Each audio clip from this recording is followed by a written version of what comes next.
Kodakara government national boys ഹൈസ്കൂളിൽ ഇനി പെൺകുട്ടികൾക്കും പഠിക്കാം. കേരള സർക്കാരിന്റെ സംയോജിത വിദ്യാഭ്യാസ നയപ്രകാരമാണ് ഈ അധ്യയന വർഷം മുതൽ വിദ്യാലയം മിക്സഡ് ആക്കിക്കൊണ്ട് ഉത്തരവ് ലഭിച്ചത്. 1906 മിക്സഡ് സ്കൂളായിട്ടായിരുന്നു സ്കൂൾ പ്രവർത്തനം ആരംഭിച്ചത്. പിന്നീട് 1967 ബോയ്സ് ഹൈസ്കൂളാക്കി മാറ്റുകയായിരുന്നു. പിന്നീട് പതിറ്റാണ്ടുകളായി ആൺകുട്ടികൾക്ക് മാത്രമുള്ള വിദ്യാലയമാക്കി മാറ്റുകയായിരുന്നു. PTA-കാരുടെ ഏറെ നാളത്തെ ശ്രമഫലമായാണ് വിദ്യാലയം മിക്സഡ് വിദ്യാലയമാക്കി മാറ്റാനുള്ള ഉത്തരവ് ലഭിച്ചത്. കഴിഞ്ഞ കുറച്ച് വർഷങ്ങളായി നമ്മുടെ സർക്കാരിൻ്റെ നയം മിക്സ്ഡ് സ്കൂളുകളെ പ്രോത്സാഹിപ്പിക്കുന്നതാണ്.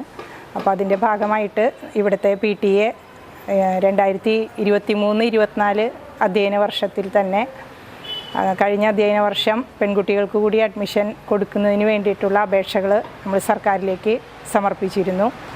അപ്പോൾ അതിൻ്റെ അടിസ്ഥാനത്തിൽ DDDO തലത്തിലൊക്കെ വിസിറ്റുകൾ ഉണ്ടായിരുന്നു. അപ്പോൾ അവരുടെ റിപ്പോർട്ടിൻ്റെ അടിസ്ഥാനത്തിലാണ് നമ്മുടെ സ്കൂളിൽ ഇപ്പോൾ ഈ വർഷം മുതൽ ഈ 2025-26 അധ്യയന വർഷം മുതൽ പെൺകുട്ടികൾക്ക് 5ാം ക്ലാസ്സിലേക്ക് പ്രവേശനം അനുവദിച്ചിട്ടുള്ളത്. 5ാം ക്ലാസ്സിലേക്കാണ് ഈ വർഷം പെൺകുട്ടികൾക്ക് അഡ്മിഷൻ. കൊടകര ഗവൺമെന്റ് LP സ്കൂളിലെ 4ാം ക്ലാസ് വിദ്യാർത്ഥിനിയായിരുന്ന KH ഹരിതയാണ് വിദ്യാലയത്തിൽ 1967 ശേഷം പ്രവേശനം നേടുന്ന ആദ്യ വിദ്യാർത്ഥിനിയായി മാറിയത്. പെൺകുട്ടികൾ വരുമ്പോൾ നമുക്ക് ആവശ്യമുള്ള ഭൗതിക സാഹചര്യങ്ങൾ കൂടി ഒരുക്കി കഴിഞ്ഞ വർഷം നമ്മളിതിന് അപേക്ഷയും കാര്യങ്ങളൊക്കെ ആയിട്ട് സമർപ്പിച്ചാണ്. അപ്പോൾ അത് ഈ വർഷം നമുക്കത് ഒരു സന്തോഷമായിട്ട് സമ്മാനമായിട്ട് സർക്കാരിൽ നിന്ന് അനുവദിച്ച് കിട്ടിയിരിക്കുകയാണ്. അപ്പോൾ അതിൻ്റെ അടിസ്ഥാനത്തിൽ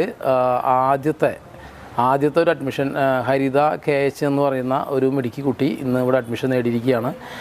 സ്കൂളിൽ അഡ്മിഷൻ എടുക്കാൻ രക്ഷിതാക്കൾക്കൊപ്പം എത്തിയ ഹരിതയെ പ്രധാന അധ്യാപിക Jisha Mathew, PTA president Manoj Valayapurackal, MPTA president CB Suresh എന്നിവർ ചേർന്ന് പൂച്ചെണ്ടും മധുരവും പാഠപുസ്തകങ്ങളും യൂണിഫോമും നൽകി സ്വീകരിച്ചു.